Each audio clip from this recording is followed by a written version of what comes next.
All right. So this is the first of my IRL streams. And welcome to it. So I noticed today there was a Twitter message, and the Twitter message was from Twitch. It was pointed you to their official blog. That's what we're looking at on the browser up here. And it says, announcing IRL, mobile broadcasting and updated community guidelines. And so I read that, and it says, Twitch is more than sharing live gameplay, right? While steeped in gaming culture, Twitch has become a social video platform for all kinds of passionate people and communities, right? So we know they've added the creative streams a little while ago. So on any given day, you could see people on Twitch making music.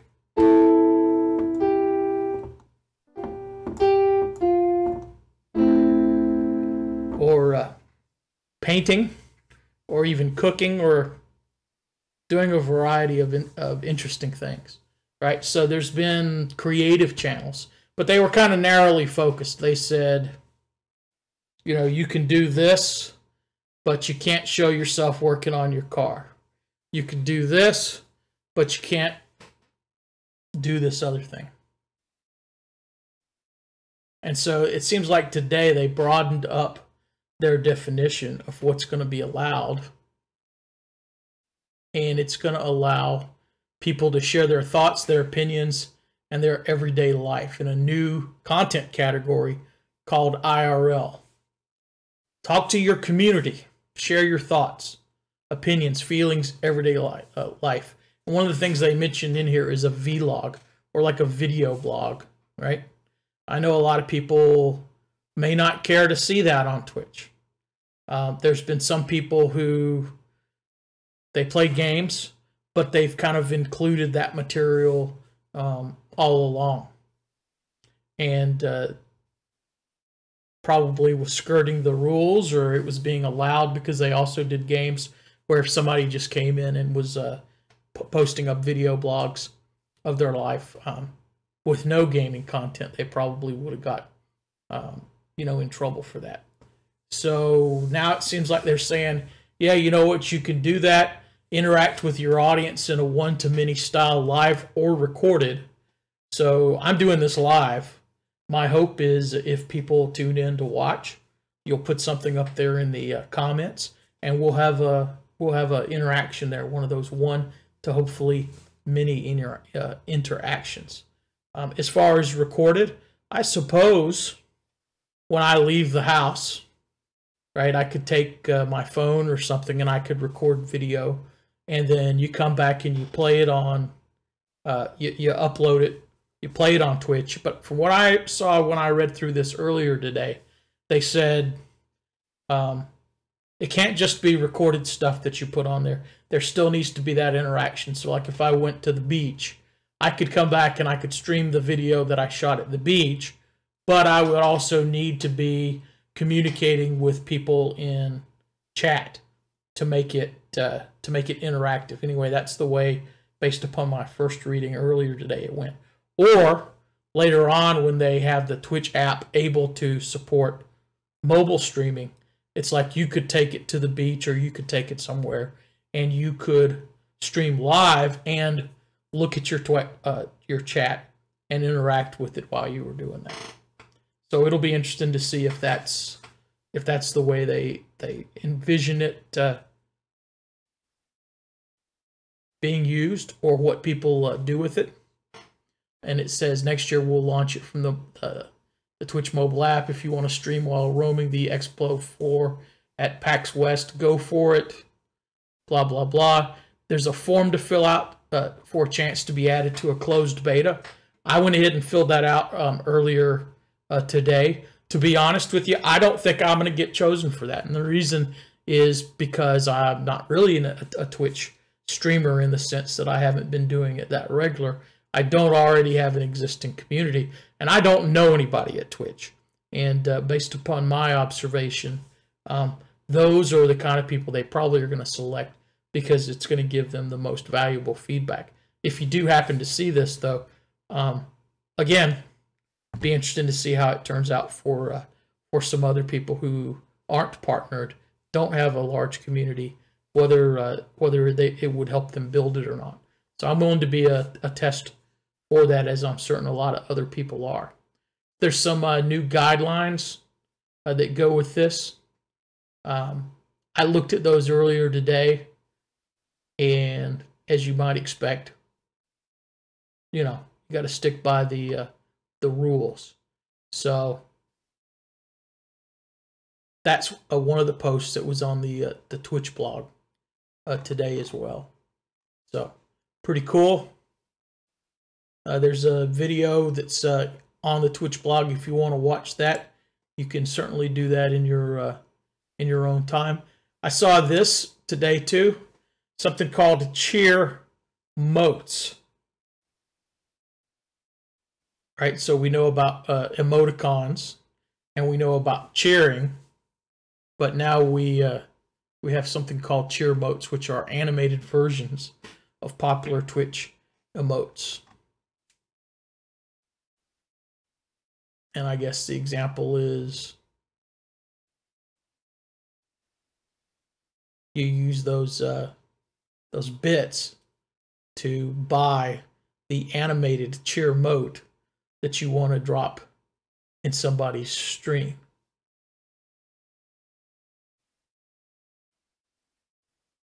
$10,000 bits, I guess, lets you buy a spinning sunglasses multicolored kappa, right? Or this is the Craigasm 5000. Interesting. Starting today, we're going to make cheering available to Twitch channels worldwide. So all Twitch partners, right? So not everybody, but partnered Twitch streamers can enable cheering on their channel. I'm not a partner, so I can't do that. What does it mean to be a partner on Twitch? It means you've got a contract with them, and you're basically doing revenue sharing. You're able to have subscribers who pay a monthly fee, and there's some other stuff. A little bit different if you're new to Twitch. The idea of a subscription is different than, say, for instance, on YouTube. Exactly. It says you can buy bits via Amazon payments.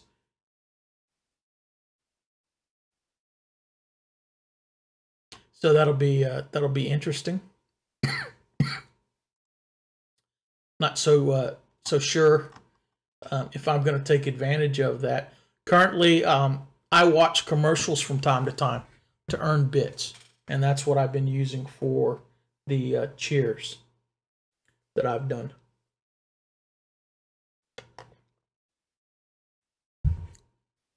Absolutely. If you've got Amazon Prime membership and you've been in a cave, you may not know that that also entitles you to Twitch Prime. Twitch Prime is very similar to what Twitch Turbo was, in that you use your Amazon Prime, you link it to your account on Twitch, and then you get to not see commercials and ads, and you also have the ability to assign one free subscription. So that's like it's kind of included in what you get for your Amazon Prime fee. That one free channel subscription you then can use every month on a streamer's channel of your choice, if they're a partnered streamer that offers subscriptions. And so for people who already had Amazon Prime and were paying for Twitch Turbo, it's kind of like, well, gosh, now I'm getting what I was paying for free because I was already paying the other thing. So this is one of the good things about Amazon's purchase and ownership of Twitch, in my opinion. I've had Amazon Prime membership for over a year, and it's something that I like. If you read my blog, either at edwired.com or edweird.com. Every now and then, I will post something, a new video, movie, or a series for Amazon Prime. I'll post a review of it, or I'll post, say for instance, the Logitech C920 is on sale today, $49.99 at Amazon Prime, and I'll post that on my blog. So I'm a fan of the Amazon service and Amazon Prime, and I was already using Twitch, so for me that's been a double thing. There's also free games and other things that you get. They show up over on the side of your Twitch screen. In some cases you get a code. In other cases you have to also use a special launcher to launch those games. But those are things you can claim every month. Something else that was recently rolled out on Twitch and is over in one of the other screen that I'm not showing is the new streamer dashboard. And for people that stream, this is a screen that you'll commonly have up that'll tell you what's going on your stream, right? And so you could see, for instance, if your status is that you're online, you could see how many people are viewing your stream. You can have a chat window that'll let you read chat. You could see the announcements. It gives you the ability to title your stream. So for instance, Thursday IRL talk. And the game that I was playing, which I set to IRL, I did that through that dashboard right before I started streaming. There's also a little widget that tells you your stream health and can show you your the bit rate. And so that could be that could show you if your computer was having a problem streaming up, or if your ISP was having a problem. In my case, mine's been pretty much rock solid on 2,928 kilobytes a second. Right? I'm not partnered. I don't have the ability to have Twitch do that multiple encoding where it's got higher bitrate and lower bitrate streams and let people set it. So mine's set a little bit lower than what a maximum would be, so that people on slower connections or mobile devices, if you will still be able to watch the stream. So it's a compromise. Right, and so that's kind of basically what it's saying. You can see all of that without leaving your stream. So this is this is the first time that I've streamed with this new dashboard. I know some folks were having problems with it. The people who, I want to say, the people that manage videos across multiple different streams. A lot of times the bigger streamers will get somebody who will help them with their clips, help them with their videos, their VODs, and other stuff. And my understanding was when this was first rolled out, those people were having problems doing their work on multiple streams. And so they went back to using the URL for the classic dashboard. But that doesn't describe me, and I've not had that problem. And so far as what I'm using to stream, I'm using OBS, and that has had some problems recently with the Windows Anniversary Edition. I checked today, and there wasn't an update since the last time I had updated. I'm on 0.16.6 using the 64-bit version, and as far as I can tell, that is working okay. Another thing, right before I started streaming, I updated my NVIDIA drivers, and there was one that was from the last couple days, and that didn't seem to have created any problems either. So that's what's new with the streamer dashboard.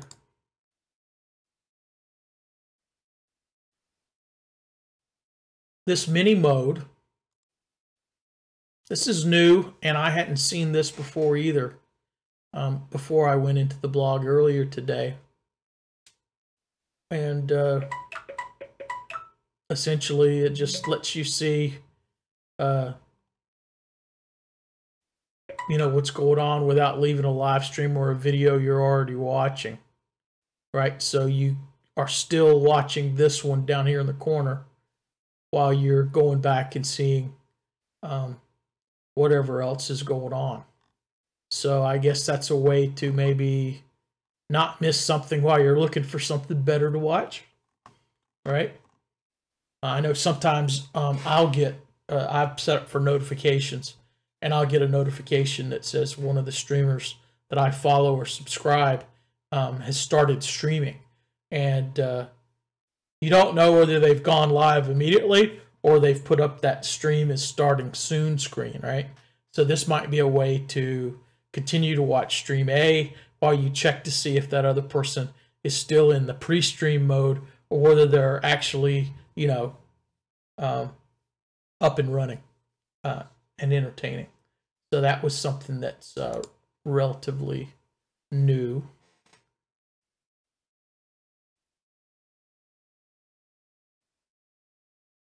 And it looks like that's pretty much all the stuff that's fairly new on the Twitch blog. Now, I didn't make this gaming, I didn't set this stream to be a gaming talk show because I'm going to talk about other stuff. I just started off on Twitch, right? And the reason I did that is because people might say, what the hell's going on here? You're not playing a game. And if you see this later part, you might see, and you're not watching a game, so is this loud? You're breaking the rules? The answer is no. I think, according to my understanding, with IRL, that makes it just fine. So I'm switching over here to talk about the world in general. Again, please drop some comments in the chat. Top headlines at the time that I'm recording this. That fellow that shot up the church in Charleston, Dylan Roof, he was found guilty by a jury on all counts. I'm not surprised that that's their verdict from everything that I had seen. I was not expecting a different result. This is just one of those things as the process of dealing with the consequences of his actions and the community, I guess, moving past this. This is just one of the things that's gonna have to happen. The next topic: Facebook now flags down ranks fake news with help from outside fact checkers. This is all over the news right now. That there is so-called fake news, and that people that get their news from the internet need help knowing whether news is real or not. And my thoughts on this is that, well, we all know what clickbait is, right? We all know when you read something on the internet and then down at the bottom there's those pictures. Sometimes they're racy pictures, sometimes it's surprising pictures of famous people, and it starts with, it's got a headline that says so-and-so did this, and you'll never believe what happened next. And if you look, you can see it says sponsored content or something like that next to those stories. And really what it is it's the person who had that web page sells advertising, and that is advertising that's popped up there in the way that they're getting people to go to their website where they probably have more ads, or they're probably trying to sell something or whatever, is they've made it look like there's some sort of news or information there, right? So some of that stuff, it's like, yeah, whatever. Sometimes it's just plain outright false information where they have a picture of somebody, like there's one that you see, I see a lot. It's a picture of a younger person and their whole face is covered with piercings and tattoos or whatever. And then next to it is a famous person, and the headline is something like, this is why famous person never talks about their son or their daughter or whatever. And you go, and it's like the people whose pictures are there. It's usually not even connected to the story, or it's not the actual person. And that one is that's borderline fake for sure. There's parts of it that are untrue. And so, in a way, I could see that maybe some people have trouble with that. Maybe some people don't think folks should be able to make money by investing in a website and paying people to write that, and then paying to advertise it to get the clicks, to get the money. But the problem is, the downside of this is that in free societies,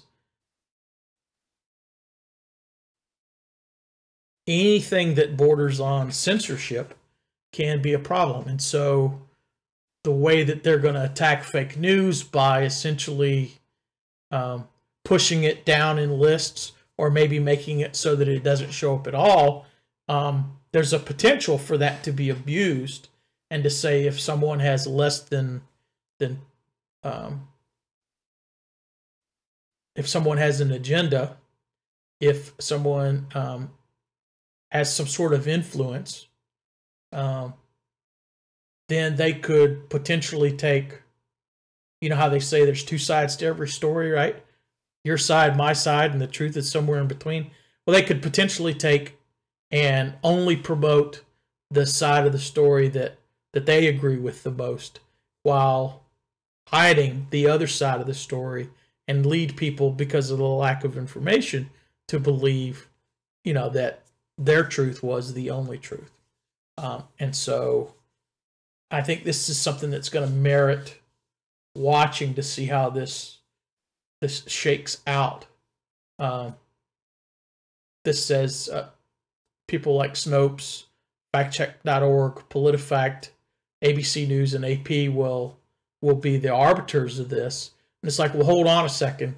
Who, in some cases, who are the people behind this? What makes them qualify to do this? How much resources do they have to investigate whether something is true or false?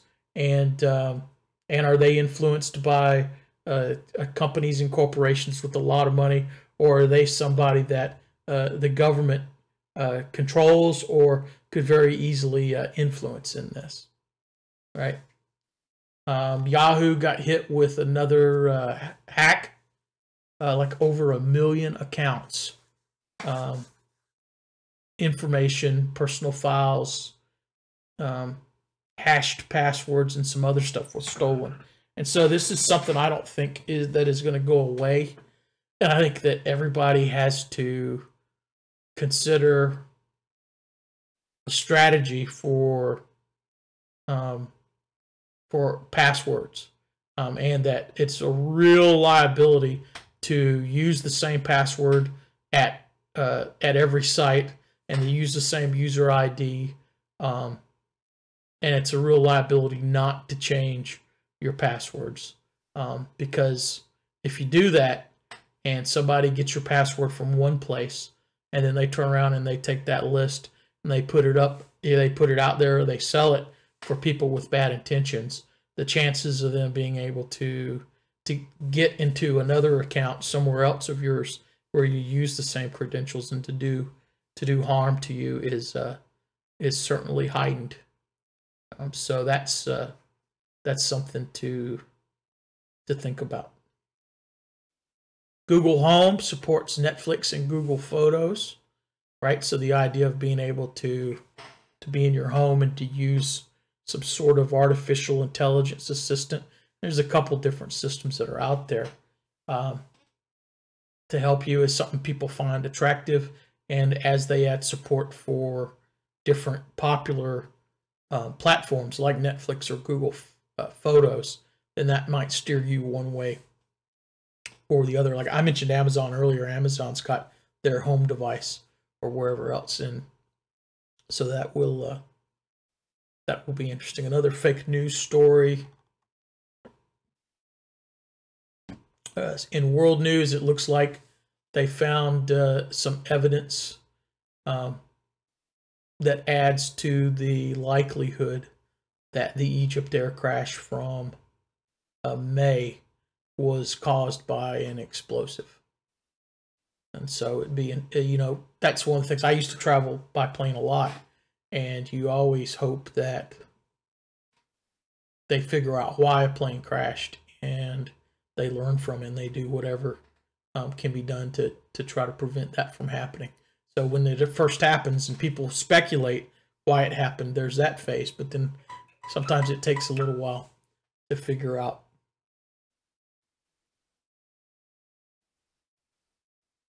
The reason for it. So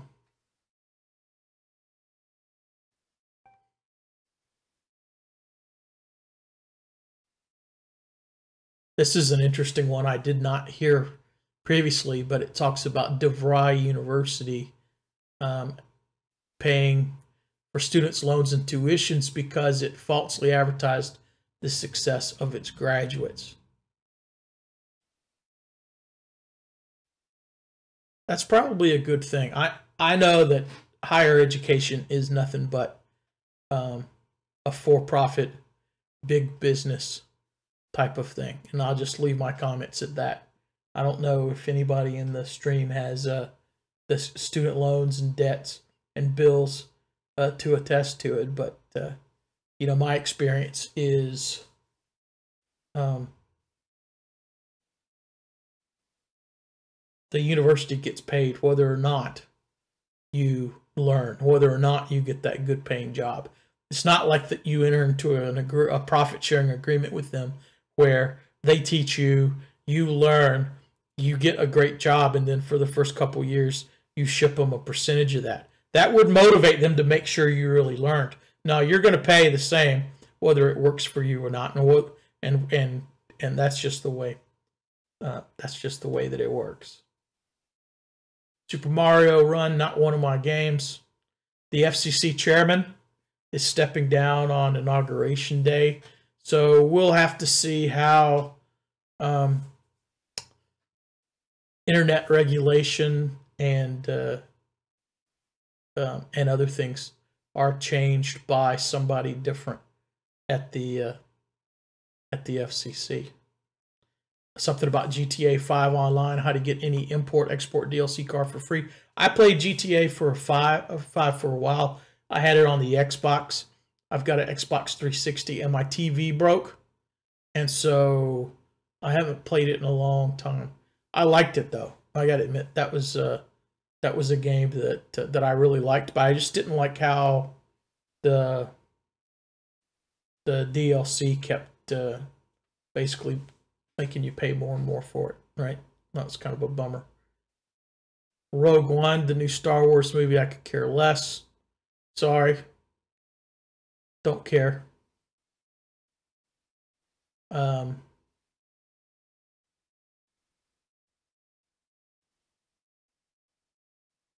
I watched the first episode of the Grand Tour, those Top Gear guys who moved on to Amazon Prime. I watched the first episode and I put it on my blog, and I haven't watched any more. So I'm going to click yes here, so this will keep showing up in the recommended stories for me on Google News. If you don't know about that, it's a pretty cool feature.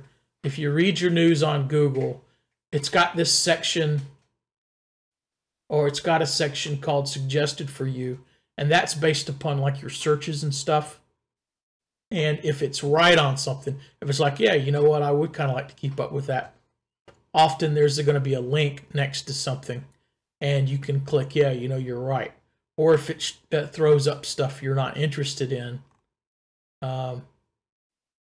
like you could click not interested, and that'll help shape it as well.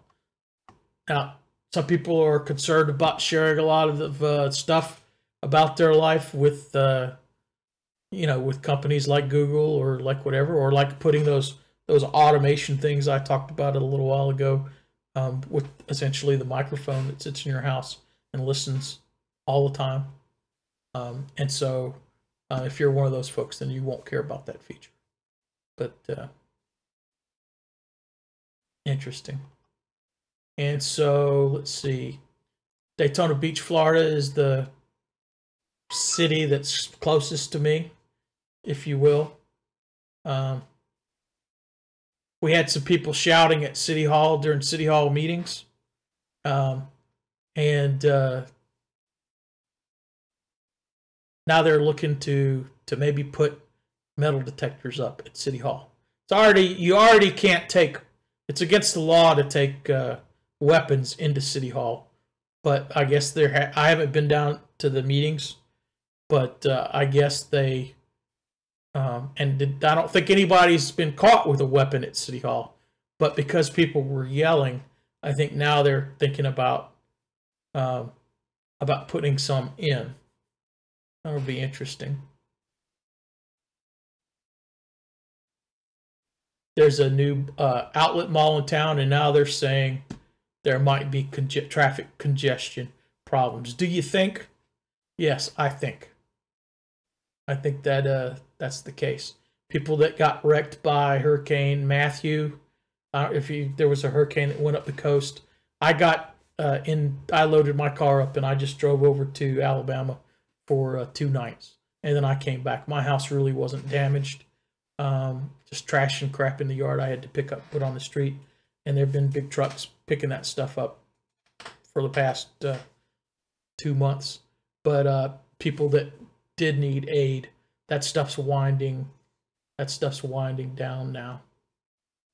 The general manager of the minor league baseball team, a guy named Josh, who I know well, is leaving after 12 seasons. And I read the article, and it was one of those, we talked and we made the decision together that the best thing to do would be for him to pursue other stuff. But I got to tell you, when I read between the lines, I'm getting a different vibe that maybe the new owners wanted to make a change. If I run into him around town, I'll ask him. There was testing earlier today, and for the past couple days, I could hear the noise from the racetrack with testing. They're getting ready for the 24-hour race, which is after the first of the year. But they have testing that goes on down there. So used to be able to get in and watch testing for free. Now I think pretty much anytime that's going on, you have to pay to watch that.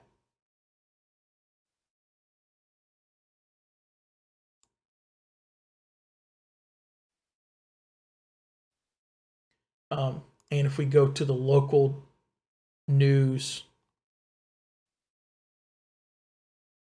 there's been burglars in South Daytona breaking into cars. One of the cars that they broke into was a sheriff's office patrol car, and they stole the shotgun and a rifle from a gun rack. And the gun rack was in the car, right? And the guns are locked in it, or they're supposed to be locked in it, because according to the story, there wasn't room in the trunk. Now, I know police carry a lot of equipment in their trunk, you know, not only just spare tire, but they've got first aid kits, and they've got, you know, some other kind of stuff. But I'm just surprised that the article says there's not room in the trunk for it. And I'm surprised that smash and grab burglars were able to get the weapons out, right? You'd think something made to do this would be a little bit better than that. So I'll be interested to see if those weapons show up somewhere. It's not unusual in this part of the country for a sheriff, and the sheriffs cover the entire county. It's not unusual for a sheriff to be able to take a company vehicle, a police car, home and park it at his home overnight while he's off duty. And the reason for that is because it lets them go on duty the next day without having to drive their personal vehicle some distance and then pick up a vehicle. If their post is in a part of the county that is some distance away from one of the sheriff's offices, then in order to get them on and off duty quicker, they have take-home vehicles. I know I had a friend that came and visited me from California, and whenever he saw a law enforcement vehicle in somebody's driveway and not moving, and we drive back the next day and it would be there, he would that would strike him as being odd. And it's like, no, that's not the way that it works here.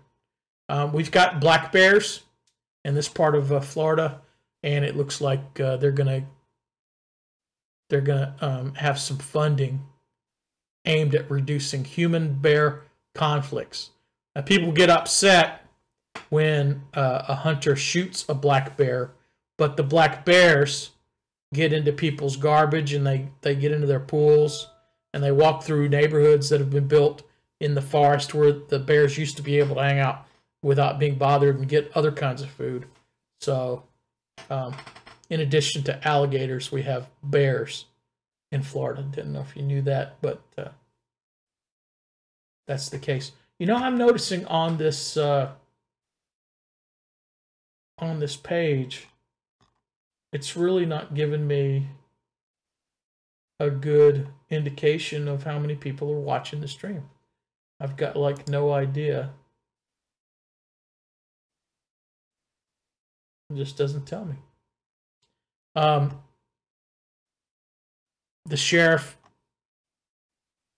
after being sheriff for 16 years and being in law enforcement for over 40 years, is retiring. And I think that's a pretty good thing, and I'll just leave it at that. People are getting mail stolen out of their mailbox. People get packages stolen off of their front porch. It's a holiday time, and criminals will take advantage of that. Man wearing Batman mask robs Kangaroo Express on Grenada.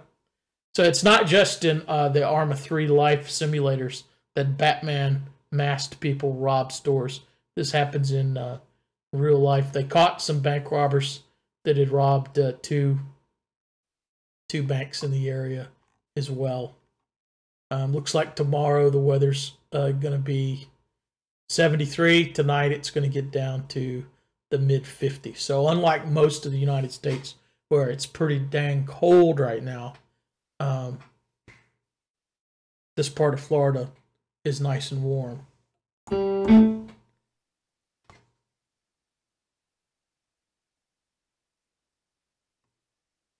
I think that's all I wanted to cover on that. I mentioned Arma3 Life simulators. Arma3 Project Life is one that I've played in the past. I played it during the alpha, and it was a lot of fun. It's a server that is you use Arma3, and then there's it's a custom mod that's been built, and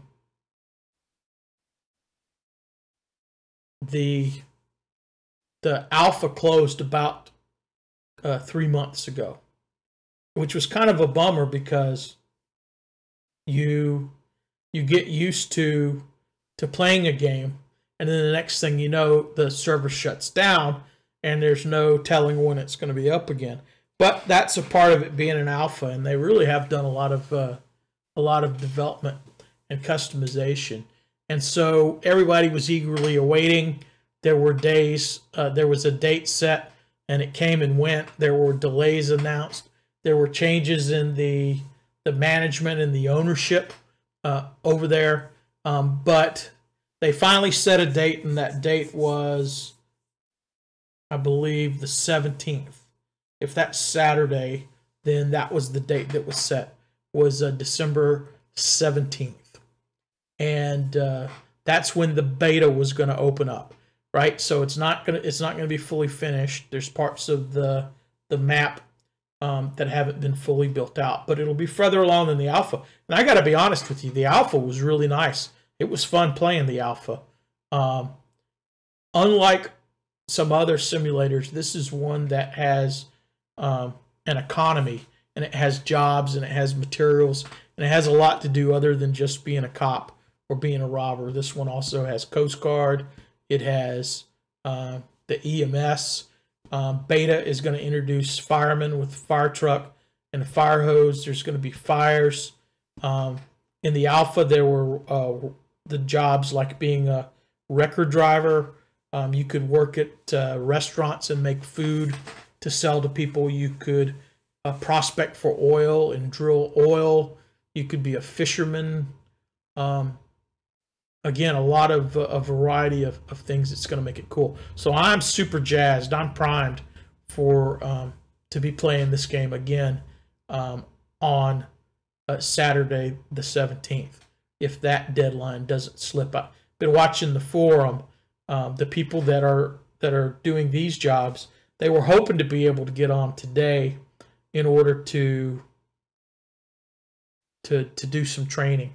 And when I checked earlier, right before the stream, they haven't been given access yet.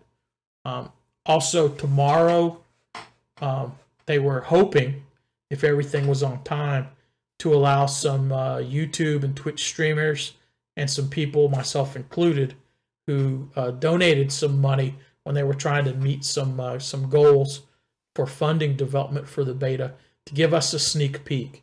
And so we were told that if it was going to happen, if everything was on, was in a place to let it happen, that would happen on Friday. Don't know if it's going to happen. Like I said, they were going to train the factions today.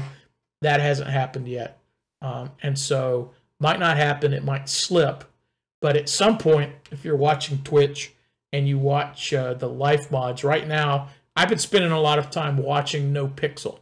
To be honest, one of the reasons I didn't sign up for NoPixel or support it was I thought I would be back playing Arma3 Project Life or A3PL. I thought I was going to be playing it already. And so I've just decided to kind of stick to that. But once this mod goes live, then I'm going to be playing it probably a couple hours a day, streaming up onto Twitch. Maybe try some streaming onto YouTube. I already record my gameplay and like put up highlights on those two services as well. So definitely looking forward to that. I don't see anybody. Nobody's put anything in the chat. If you want to put something in the chat, now would be a good time to do that.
Well, I don't see any questions there, and the whole idea of this was to be a test first, and also to be interactive. So I think what I'm gonna do is maybe wind things down and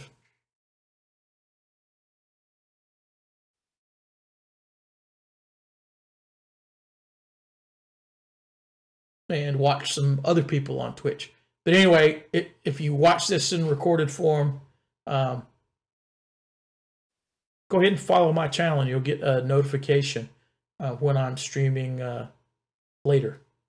And there's links to my YouTube channel and my SoundCloud where I put my music, which I work on from time to time.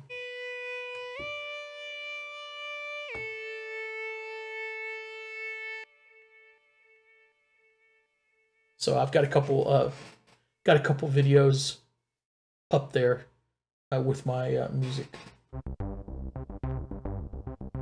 And I'll see everybody later.